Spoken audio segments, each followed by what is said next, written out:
Hello दोस्तों, insulin resistance यानी insulin शरीर में बराबर काम नहीं कर रहा है।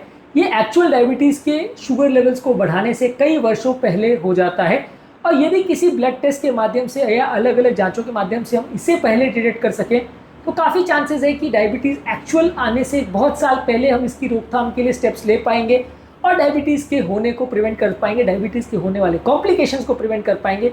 ये सारी चीज़ों के लिए ज़रूरी है कि कुछ ब्लड की जांचों द्वारा या अलग अलग पैरामीटर्स द्वारा हम इंसुलिन रेजिस्टेंस को पहले पिकअप कर लें कि ये चालू हो गया है, तब हम डायबिटीज़ के होने से कई वर्षों पहले डायबिटीज़ का होने को प्रिडिक्ट कर पाएंगे। तो आज का टॉपिक है कौन कौन से ऐसे ब्लड के टेस्ट से जिसके माध्यम से हम इंसुलिन रेजिस्टेंस को पिकअप कर सकते हैं और डायबिटीज़ के होने को प्रिडिक्ट कर सकते हैं। टॉपिक पर जाने से पहले जो लोग हमारे चैनल पर नए हैं उन्हें रिक्वेस्ट करूँगा कि चैनल को सब्सक्राइब करें। हमारे चैनल का पर्पज़ है हेल्थ एजुकेशन के द्वारा लोगों को हेल्दी बनाना और इस मिशन में आप हमारे सहभागी बन सकते हैं। चैनल को सब्सक्राइब करके, वीडियोस को लाइक करके, कंटेंट्स को फ्रेंड्स फैमिली के साथ शेयर करके, टॉपिक के दौरान कुछ साइंटिफिक फैक्ट्स, कुछ इंटरेस्टिंग बातें, कुछ प्रैक्टिकल यूटिलिटी की बातें, कुछ इंपॉर्टेंट कंटेंट आपको बताऊंगा और हमारा फाइनल वर्डिक्ट इस मामले में क्या है ये भी आपको बताऊंगा। इसलिए बने रहिए हमारे साथ एंड तक। चलिए शुरू करते हैं हमारे साथ ये का सफर। क्या आपने इंसुलिन रेजिस्टेंस के लिए कभी कोई जांच करवाई है? कमेंट सेक्शन में लिखकर हमें बताएं।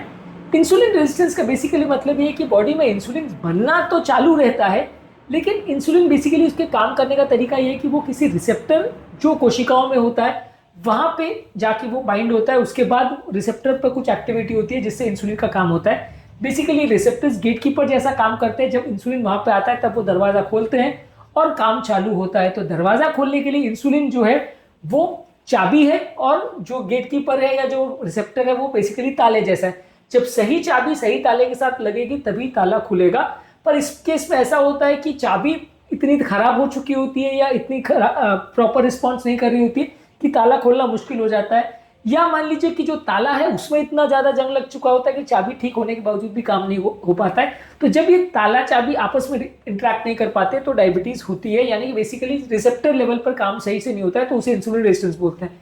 ये इंसुलिन रेजिस्टेंस को प्रिडिक्ट करने के लिए आप फास्टिंग इंसुलिन लेवल्स को चेक कर सकते हैं, जो कि बेसिकली एक डायरेक्ट ब्लड मार्कर है। जब इंसुलिन रिसेप्टर पे इंसुलिन प्रॉपर काम नहीं कर पाता है तब बॉडी उसको कंपनसेट करने के लिए बॉडी में एक्स्ट्रा इंसुलिन लेवल्स बढ़ाने लगती है। जब खाली पेट किसी व्यक्ति का अगर इंसुलिन लेवल ज़्यादा आपको मिल रहा है तो ये प्रेडिक्ट करेगा कि व्यक्ति को इंसुलिन रेजिस्टेंस है। डायबिटीज़ केयर जर्नल में एक आर्टिकल में दिखाया गया था कि 15 इंटरनेशनल यूनिट से ज़्यादा अगर किसी व्यक्ति का इंसुलिन लेवल्स है तो प्रेडिक्ट करेगा कि व्यक्ति को इंसुलिन रेजिस्टेंस है। इसी का एक और एडवांस टेस्ट है जिसे होमा IR मॉडल बोलते हैं, यानी homeostatic model for assessment of insulin resistance. इसमें बेसिकली फास्टिंग इंसुलिन और फास्टिंग ग्लूकोज लेवल्स को असेस करके एक रेशियो बनाया जाता है और अगर ये रेशियो 2.5 से ज़्यादा है तो प्रेडिक्ट करता है कि व्यक्ति को इंसुलिन रेजिस्टेंस चालू हो गई है। इसके अलावा एडिपोनेक्टिन बेसिकली फैट सेल से बनने वाला एक हार्मोन है जो कि इंसुलिन सेंसिटिविटी को इंप्रूव करता है। जितना ज़्यादा एडिपोनेक्टिन होगा इतना इंसुलिन सेंसिटिविटी अच्छी होगी, जितना खराब एडिपोनेक्टिन होगा उतना इंसुलिन रेजिस्टेंस ज़्यादा होगा। तो लो लेवल ऑफ एडिपोनेक्टिन भी एक मार्कर हो सकता है जो कि इंसुलिन रेजिस्टेंस को प्रेडिक्ट करे। इसके अलावा ट्राइग्लिसराइड टू HDL रेशियो जो है ये भी एक इंपॉर्टेंट मार्कर है। अगर किसी व्यक्ति का ट्राइग्लिसराइड टू HDL रेशियो ज़्यादा है तो उसको कार्डियोवैस्कुलर रिस्क ज़्यादा होगा। 2018 में सर्कुलेशन में आर्टिकल पब्लिश हुआ था जहाँ पे TG टू HDL रेशियो 3.5 से अगर ज़्यादा है तो ये प्रेडिक्ट करेगा कि व्यक्ति को इंसुलिन रेजिस्टेंस है 80% ऑफ द पेशेंट्स में। इसके अलावा बॉडी में अगर HSCRP ज़्यादा है तो ये एक इन्फ्लेमेटरी मार्कर है जो कि इंसुलिन रेजिस्टेंस के साथ बढ़ता है। ये मेटाबॉलिक डिजीजेज और इन्फ्लेमेशन में बढ़ता है। अगर किसी व्यक्ति को HSCRP ज़्यादा है तो वो भी इंसुलिन रेजिस्टेंस को प्रेडिक्ट कर सकता है। जर्नल ऑफ डायबिटीज रिसर्च में 2020 में आर्टिकल में पाया गया था कि HSCRP लेवल इंसुलिन रेजिस्टेंस की सीवियरिटी के साथ कोरिलेट करता है। इसके अलावा अगर किसी व्यक्ति में आप pro insulin to insulin ratio अगर चेक करते हैं तो अगर किसी व्यक्ति का ये रेशियो ज़्यादा है तो ये शो करेगा कि पैनक्रियाटिक बीटा सेल्स बराबर काम नहीं कर रहे और ये अर्ली इंसुलिन रेजिस्टेंस का मार्कर है। Pro insulin to insulin ratio कुछ केसेस में यूज होता है, हालांकि कॉमनली अवेलेबल नहीं है। इसके अलावा लेप्टिन हार्मोन जो कि भूख शांत करने का हार्मोन है, ये भी अगर किसी व्यक्ति में प्रॉपर काम नहीं कर रहा है, इसका सिग्नलिंग प्रॉब्लम है, तो ये भी सजेस्ट करेगा कि इंसुलिन रेजिस्टेंस है।